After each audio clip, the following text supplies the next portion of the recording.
Shalom, bien-aimés dans le Seigneur, ici pour vous le prophète Emmanuel Tchan Kazadi. Je suis très heureux de vous avoir nombreux pour suivre ce témoignage. Un témoignage assez douloureux de mon passé. Et je crois que ça peut être la situation de quelqu'un. Et Dieu veut absolument guérir quelqu'un de cela. J'ai les larmes aux yeux lorsque je pense à cela. J'étais en deuxième secondaire au collège Notre-Dame du Congo, à Kinshasa, au Sembo. Et comme je suis né un certain 25 décembre, et j'étais parmi les élèves assez intelligents de l'école. Et pendant les vacances de Noël et de Nouvel An, lorsque nous finissions les vacances et nous revenions à l'école, et j'avais un ami en condisciple de classe, qui lui était fils d'un ministre en ce temps-là. Et il était avec quelques amis, j'ai très bien souvenance de cela, il était avec quelques amis, on était comme à côté d'un arbre, et il a posé la question aux amis, pendant les vacances, qu'est-ce que vous avez fait, etc.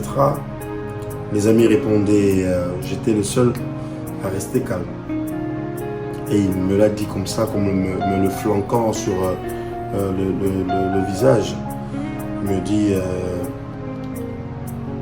Kazadi, dis-moi, pourquoi quand nous parlons de nos vacances, tu ne parles jamais? Nous étions en Afrique du Sud, à Lubumbashi, pour certains au Maroc, d'autres en Belgique. Tu es toujours le seul à rester calme. Cependant, tu es né le 25 décembre.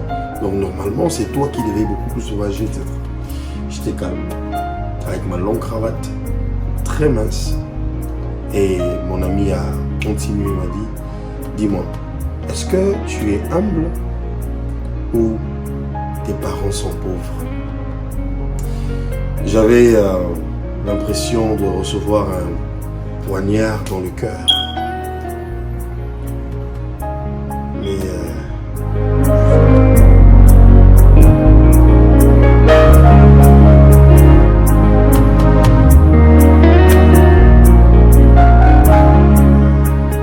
je suis rentré à la maison en bon enfant.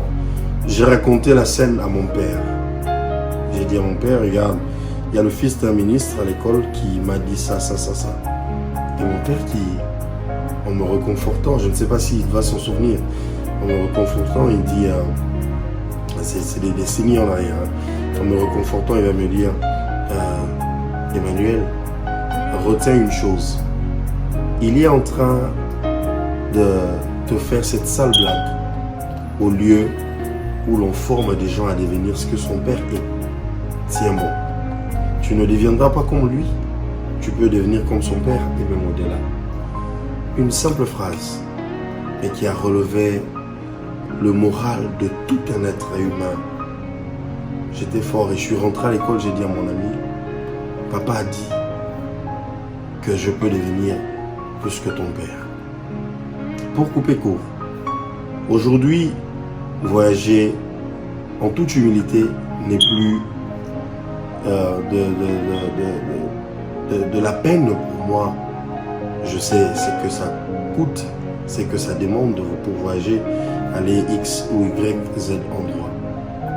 J'ai étudié, j'ai fini les études. Aujourd'hui, je voyage, je vais où je veux. Mais aujourd'hui, pas pour me moquer de lui, mon ami, son papa était mort. Et lui, je n'ai aucune histoire de lui. Peut-être aussi, il peut suivre la vidéo, il a oublié que c'est de lui dont il est question. C'était une peine pour moi. Alors, une grosse peine. Ça paraît être un rien pour quelqu'un, mais vous ne savez pas qu'est-ce que une parole négative peut causer dans la vie de quelqu'un. Apprenez à dire de bonnes choses aux gens. Encouragez.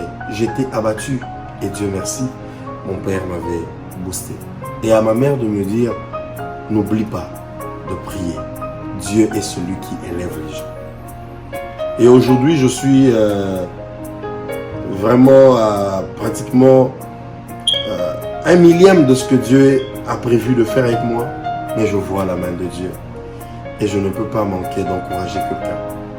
Je suis à la veille de la sortie de ma chanson Seul à Seul. Et pour moi, c'est un grand témoignage.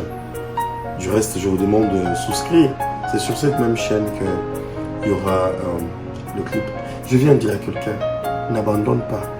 Tiens bon, ça ira. Ça ira. Les problèmes d'aujourd'hui sont des témoignages de demain. Les douleurs d'aujourd'hui sont des témoignages de demain. C'était ça.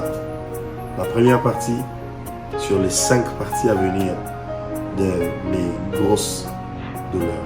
Je commence par la plus petite pour aller vers la plus grande. Shalom. C'est douloureux, je sais.